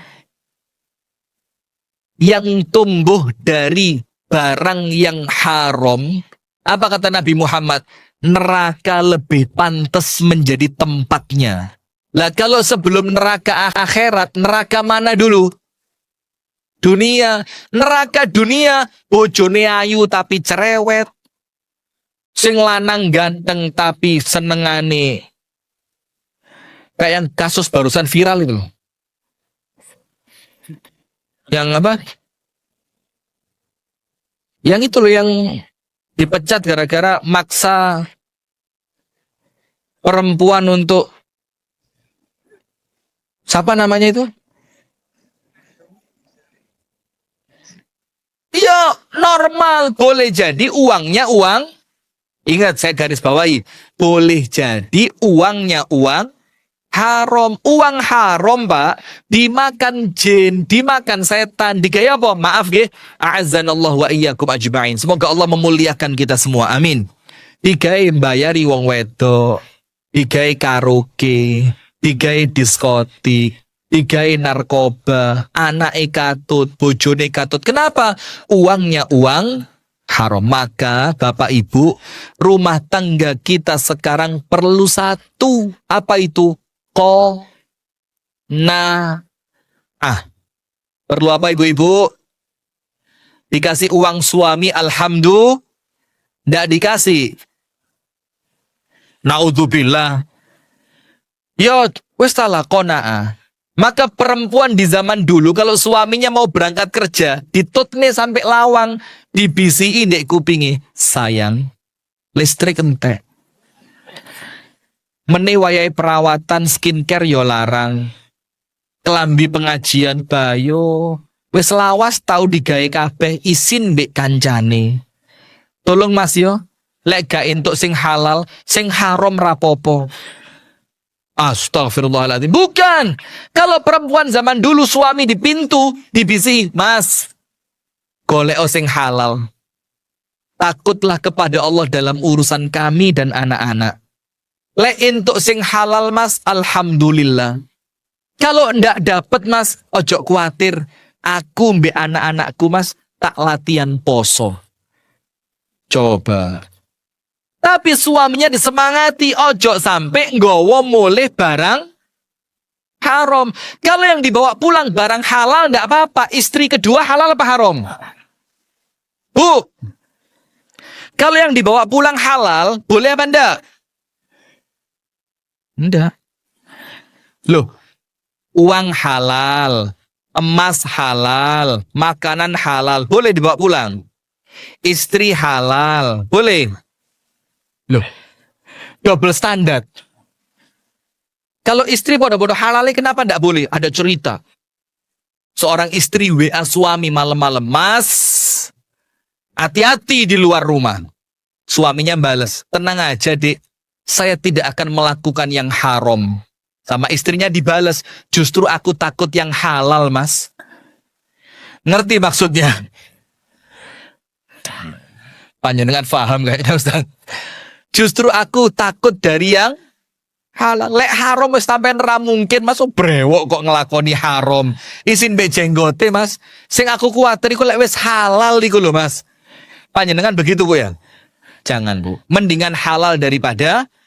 Nah, maka yang halal bawa pulang. Barokah rumah seperti syur baiti. Tapi ketika suami mau berangkat kerja, ojo diributi Bu. Disemangati, ojo khawatir Mas. Allah yang ngatur rezeki. Dapat alhamdulillah, ndak dapat kita istiqomah tetap ibadah, kita latihan sabar. Yang keempat, apa yang menjadikan rumah seperti neraka? As-suhbah as-sayyi'ah. Koncone elek. Apa? Berteman dengan teman yang tidak baik. Berteman dengan teman yang tidak baik. Itu pengaruhnya besar. Maka sampai Rasulullah mengatakan apa? Jangan berteman kecuali dengan orang yang bertakwa. La tusahib illa mu'minan. Nanti tidak usah tanya jawab Ustaz. Waktunya sudah kepanjangan ya. La tusahib illa mu'minan. Jangan dijadikan teman kecuali orang yang beriman. Islam tok belum cukup. Karena orang Islam ada muslim dan fasik. Muslim tapi fasik. Tapi kalau iman insya Allah api. Sementara kalau cari teman, Rasul bilang jangan berteman kecuali dengan orang yang beriman. Maksudnya apa? Panjenengan tahu, teman yang buruk ibaratnya seperti peniup pandai besi. Jelek kabeh, ambune gak enak, hawone panas, bisa ngerusak baju. Itu kalau temennya jelek, seperti cerita perempuan curhat tadi, masih ingat? Mbak, bojoku gak mulai. Oh sing sabar. Suwe-suwe bojone dipek temen. Karena masalah pilih teman. Suami juga gitu. Berteman dengan orang-orang di komunitas yang jelek. Mulai. Yo kato tele. Maka pertemanan ini penting. Yang keempat. Yang terakhir. Rumah tangga terasa seperti neraka. Kalau tujuan dari rumah tangga itu bukannya akhirat, tapi tujuannya apa? Dunia. Jabatan, kedudukan, pengakuan, uang, kemewahan, apalagi. Kalau rumah tangga tujuannya dunia, pasti rasanya neraka. Kenapa? Dunia itu tidak pernah cukup untuk melayani kerakusan manusia. Tidak tahu cukup. Maka Nabi Muhammad bersabda apa? Yang artinya, kalau manusia punya satu lembah berisi emas, dia minta apa sama Allah? Minta apa lagi? Lembah yang kedua. Padahal satu lembah berisi emas gak mungkin entek. Tapi dia minta yang kedua karena rakus. Dia punya dua, minta berapa? 3. Sampai Nabi Muhammad mengatakan apa? Hatta yamla'a fahut turab. Sampai mati baru mandek. Maka saya pernah cerita di Malang. Ini cerita fiktif. Tapi kita ambil hikmahnya. Setan itu, Bu, senantiasa mbisi manusia apa? Titik engkas. Itu setan. Apa, Bu? Apa? Titik engkas itu apa? Ya, sedikit lagi. Ada orang nikah. Ngontrak rumah. Setan bilang apa? Ngontrak ya gak cukup. Ya kudu tuku. Akhirnya setan bisi, wis tala. Kerja dhisik ra usah ngaji. Ra usah mbelani salat nang masjid. Sing penting duwe akeh. Engko lek wis ketuku omah, tenang. Lek wis tenang, ibadah nang masjid, gak usah kerja. Udah akhirnya apa? Menggebu. Duit terkumpul, rumah terbeli. Puas. Puas. Puasnya lama apa sebentar? Sebentar. Setelah seneng, oh, alhamdulillah, wis saiki omahe dhewe ke masjid salat. Dengar adzan, salat. Dengar adzan, salat. Habis maghrib majelis taklim, dateng terus. Nggak lama setelah itu setannya teko maneh. Mas, mosok me omah tok gak enek sepeda montore. Isin mas, mbek tonggo mas. Iko lho sing omahe ngontrak sepeda montore 4. Mosok sampean omah wis duwe gak duwe sepeda? Kerja sik mas, gak usah sholat wis, bismillah. Paling setahun dadi ku mas. Engko sepeda motor ketuku, sholat maneh mas, sudah nguber maneh, tek tek tek tek tek tek tek tek. Sepeda motor dapat, seneng. Setane ngalih, hatinya puas. Sepeda motor dibawa goncengan ke majelis taklim, nah, seperti Pak Mul ini, alhamdulillah Pak Mul. Ulang tahun pernikahan yang ke-13. Datang sama istri ke majelis taklim. Mudah-mudahan rumah tangganya berkah Pak Mul. Amin ya rabbal alamin. Dikaruniai rumah tangga yang bahagia dunia sampai akhirat. Amin. Sudah? Akhirnya Pak, setelah puasnya hilang, setannya teko maneh. Mas, mosok peda motor tok. Peda motor lek udan-kudanan, lek panas, panas. Ya mbok genti mobil. Akhirnya begitu terus. Gak tahu lego sampai mati. Ayatnya apa? Alhaakumut hatta zur. Yaitu. Nah maka kalau tujuan panjenengan dunia, ndak pernah bisa menikmati surga rumah. Kenapa? Pikirane gak tahu mari, kudu maneh. Sementara dia tidak punya perasaan menikmati. Menggebu yang dia miliki, kudu duwe. Lihat, ini nasihatnya guru kami. Ustadz Abdullah Al-Hadrami, hafidhahullah ta'ala. Beliau pernah nulis status. Statusnya begini. Kalau cari dunia, belum tentu dapat. Belum tentu. Kalaupun dapat, belum tentu banyak. Kalaupun banyak, belum tentu cukup. Kalaupun cukup, belum tentu lama. Kalaupun lama, belum tentu bahagia. Itu dunia. Dicari, belum tentu dapat. Kalaupun dapat, belum tentu banyak. Kalaupun banyak, belum tentu cukup. Kalaupun cukup, belum tentu panjang. Kalaupun panjang belum tentu bahagia. Itu dunia. Wis, Anda mau lari kemanapun, ya ini dunia. Tapi kalau nyari akhirat, pasti dapat. Dapatnya pasti banyak. Banyaknya pasti cukup. Kalau cukupnya pasti lama. Dan lamanya pasti membahagiakan. Maka rumah tangga itu kalau orientasinya dunia, itu neraka. Karena apa? Dunia itu tidak pernah memberikan kepuasan. Karena Allah subhanahu wa ta'ala menjelaskan melalui Nabi Muhammad sallallahu alaihi wasallam. Apa penjelasannya? Rasulullah sallallahu alaihi wasallam bersabda, "Ad-dunya mal'unatun wa mal'unun ma fiha illa dzikrullah wa mawala." Dunia ini semuanya sama Allah dilaknat. Lo mosok panjenengan mau cari yang sama Allah dilaknat? Tidak akan membahagiakan. Dan terlaknat semua yang ada di dunia ini. Kecuali apa? Zikrullah.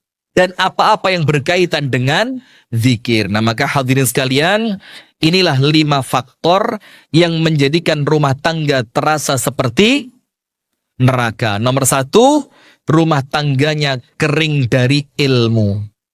Nomor 2, rumah tangganya kering dari ibadah. Nomor 3, di rumah tangganya dipenuhi dengan harta yang haram. Nomor 4, pertemanannya buruk. Yang nomor 5, tujuan dari rumah tangga itu bukan ridhonya Allah, tujuannya bukan akhirat, tapi tujuannya adalah dunia. Akhirnya tidak pernah puas, rumah tangganya terasa seperti neraka. Na'udzubillah min dzalik. Itu yang dapat kami sampaikan. Semoga ada manfaatnya. Kurang dan lebihnya saya mohon maaf. Kita tutup bersama-sama dengan doa kafaratul majlis. Subhanakallahumma wa bihamdika asyhadu an la ilaha illa anta astaghfiruka wa atubu ilaik. Kami kembalikan kepada MC acara dan saya rasa tidak usah pertanyaan ya, itu hadiah wis. Panjenengan kasih siapa yang mukanya semangat aja sekasih. Barakallahu fikum. Assalamualaikum warahmatullahi wabarakatuh.